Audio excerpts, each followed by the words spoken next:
Kami iyong pangaralan upang aming matutuhan ang salitang bumubuhay.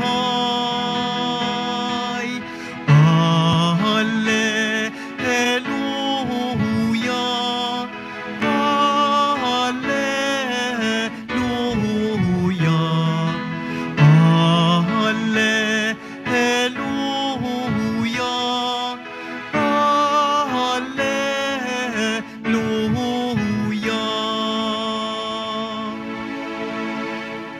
Sumainyo ang Panginoon. At sumaiyo rin. Ang mabuting balita ng Panginoon ayon kay San Lucas. Papuri sa iyo, Panginoon. Noong panahong iyon, sinabi ni Jesus sa kanyang mga alagad, ipalagay natin na ang isa sa inyo'y nagpunta sa isang kaibigan isang hating gabi at nagsabi, "Kaibigan, bigyan mo muna ako ng 3 tinapay. Dumating kasi ang isa kong kaibigang naglalakbay at wala akong maihain sa kanya."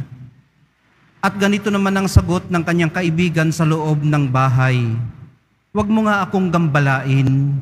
Nakatrangka na ang pinto at nakahiga na kami ng aking mga anak.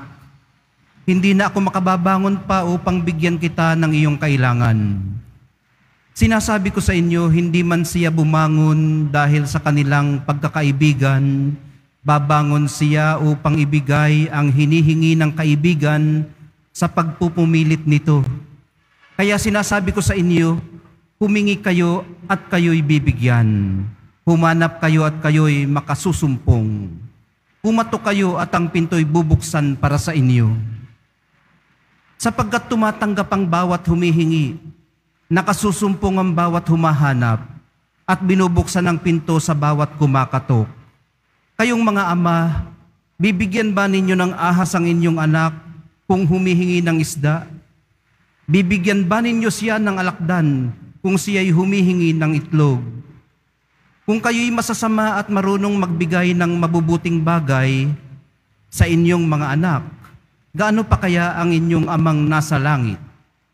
Ibibigay niya ang Espiritu Santo sa mga humihingi sa Kanya. Ang mabuting balita ng ating kaligtasan. Pinupuri ka namin, Panginoong Hesukristo. Magsiupo muna ang lahat. Bago pa tumakas sa aking isip, isishare ko po muna sa inyo sandali yung mga nakaantig sa aking kalooban habang pinapakinggan ang unang pagbasa. Pati na rin yung salmong tugunan. Napakaliwanag ng pagkakabasa kanina.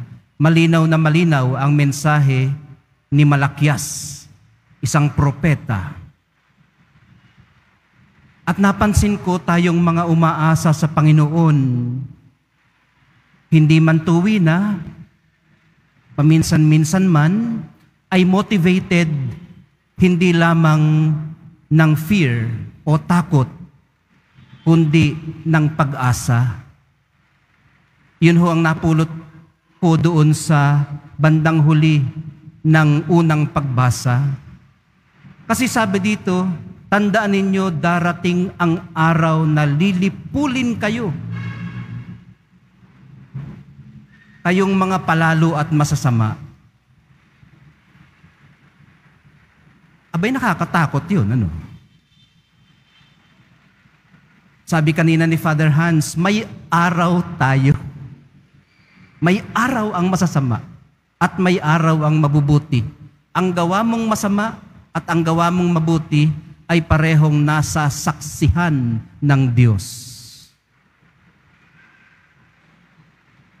Inaabot tayo ng Diyos kahit sa ating takot sa pamamagitan ng propeta. Inaabot din niya tayo sa ating pag-asa. Kasi sabi dito, ngunit kayo na sumusunod sa akin ay ililigtas ko at pagagalingin ng aking kapangyarihan na lulukob sa inyo gaya ng sinag ng araw.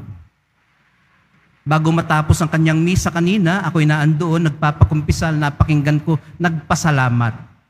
Sa lahat ng mga lihim na hindi na gusto pang ipaalam ang kanilang pangalan, na bumabalikat sa mga gastusin ng ating parokya, na umaabot sa mga nangangailangan sa pamamagitan ng pagbibigay. At ang sabi niya, may araw ang gantimpala para sa inyo. So ayun, yun lang naman ang aking na-realize habang nakikinig kanina sa unang pagbasa at minarapat kong i-share sa inyo. Huwebes na pala, magandang hapon po sa inyong lahat. Maluwalhating pag-uwi sa tahanan ng mahal na poong Jesus Nazareno at tahanan din natin. Pag-Huwebes, bisperas ng araw na ating inilalaan para sa kanyang espesyal ng Biyernes. Naalala ko tuloy, nung ako'y nasa Capiz, malapit na akong pumunta dito, pumunta ko sa isang mall. Doon ako dumaan sa likod nung pauwi na. At nung ako ay nakatunga nga pa doon, may narinig akong isang batang iyak ng iyak. At nung nilingon ko ay naglulupagi sa simento sa hagdan, pagulong-gulong doon. At napansin ko, siya pala yung bata na palaging nagbe-bless sa akin sa isang baryo doon. Long hair na bata. Napakabait na bata doon sa simbahan. Pero pagdating doon sa mall, bakit kaya iyak to ng iyak? Sabi kong ganon. Hindi masaway. Ayun pala ay sabi sa akin ng ina, hindi raw kasi nakuha yung binibingwit na mga stuffed toys. Yung maghuhulog ka ng 5 piso yata yun, tapos mayroong lalawit na ganon, may mga dinadampot na mga stuffed toys, ay walang nakuha. Naubos na siguro 5 piso, wala pang nakuha.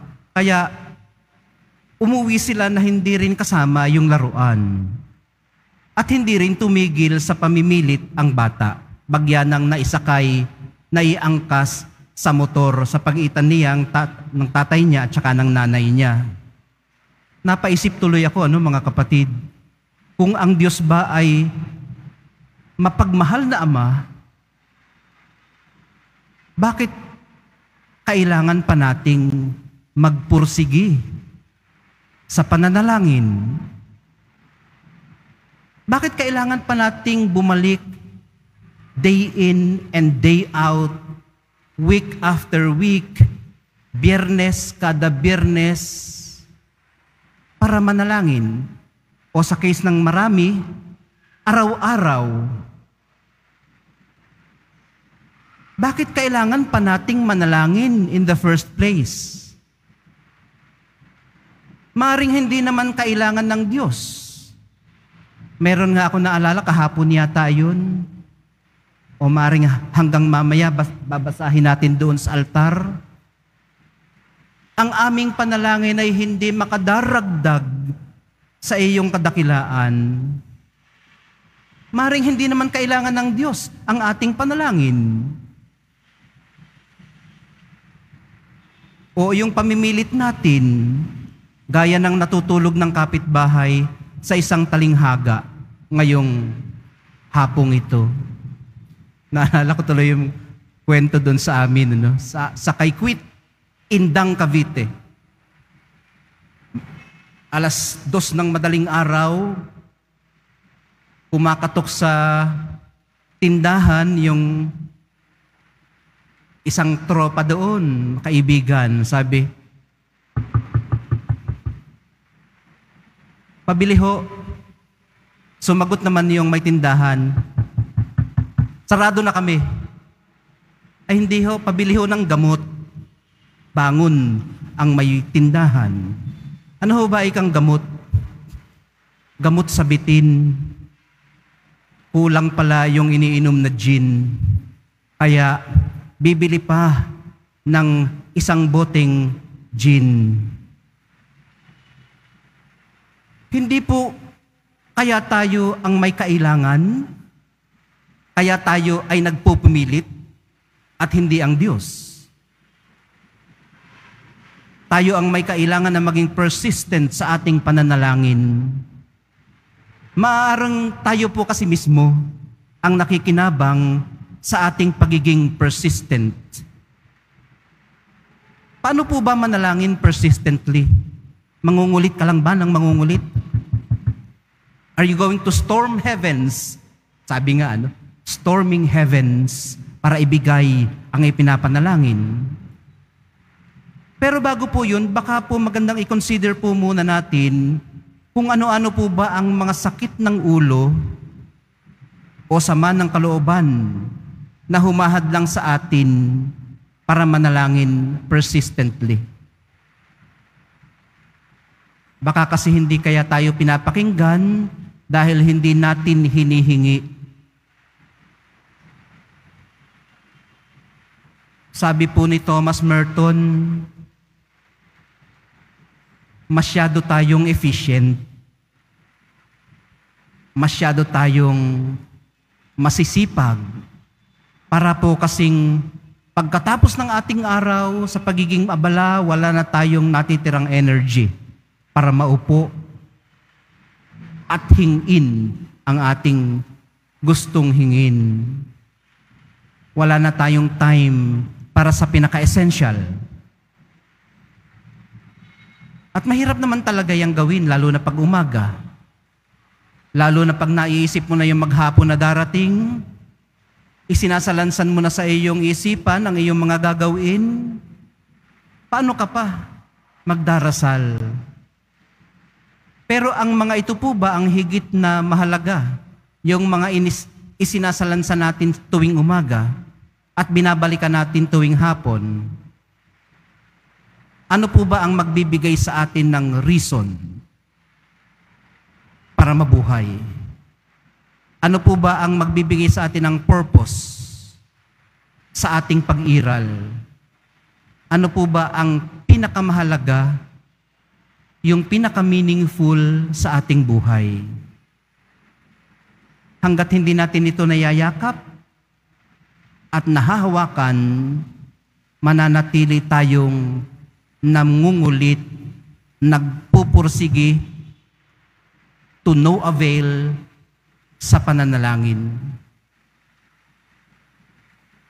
Pag hindi naman tayo masyadong busy, masyado naman tayong restless. Uupo ka lang sandali, ikot na ang iyong puwit. Hindi makasettle down, hindi makastay, hindi makababad. Siguro dala na rin ng mga social media, Pakatindi naman kasi. Napakarami mong nakikita. Gusto ko na nga burahin yung aking Facebook account ko, ano lang nakikita doon. Makikita mo kung anong ulam ng kaibigan mo. Makikita mo doon kung saan pumunta. Kaganda naman ang lugar na yon. Maisip mo ikaw, stuck ka dito with your pathetic little life. Kawa-awa naman.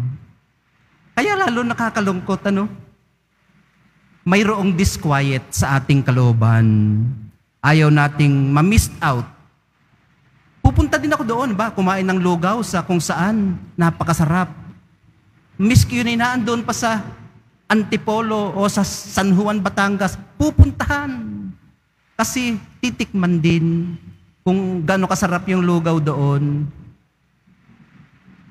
Marami kasing bago na magandang tuklasin. Maraming movies na magandang panoorin. Maraming kung ano-anong magandang subukan. May mga uso na hindi pa na-acquire. May mga, ayun nga, dapat pang puntahan. Pakiramdam natin, tayo na lang ang naiiwan. So hindi po madaling manalangin kapag mayroon kang disquiet. Kapag restless ka, at malimit nga, disquiet tayo, at restless nga tayo. Kaya po sabi nung isa na namang kaibigan, para sa akin, ang pananalangin ay trabaho din. Trabaho din. Imagine, uupo ka na lamang sa isang tabi, magsa-silence ka, trabaho pa man din para sa Kanya ang pananalangin. Higit sa lahat, hindi po madaling manalangin dahil na rin hindi natin naiintindihan ang panalangin mismo. Paano ba ang panalangin? Ano ba iyon? Kung tayo po ang sama-samang nagsimba kahapon, sa ganito ring oras, sabi natin, ang pananalangin ay paglapit sa Diyos. Hindi natin alam kung paano, nga lamang kung minsan lumapit. Kasi nahihirapan din po tayong maranasan ang realidad ng Diyos. Lalo na kung ang inyong image ng Diyos ay kakaiba sa personal na nararanasan po natin.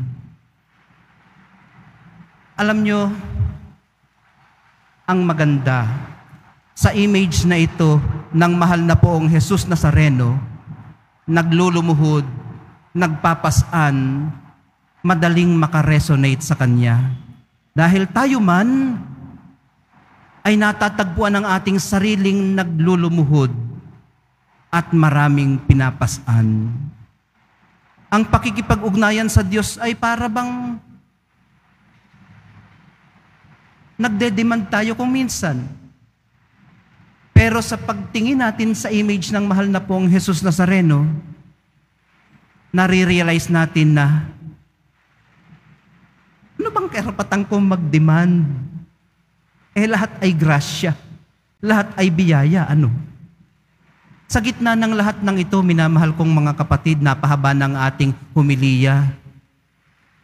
Ang nararanasan po natin sa panalangin ay kasing totoo ng kung anong nararanasan natin sa physical world. Sa madaling sabi, ang pakikipag-ugnayan sa Diyos ay hindi napaka out of this world. Sa ating pagpapasan, sa ating paglulumuhod, nararanasan natin ang Diyos.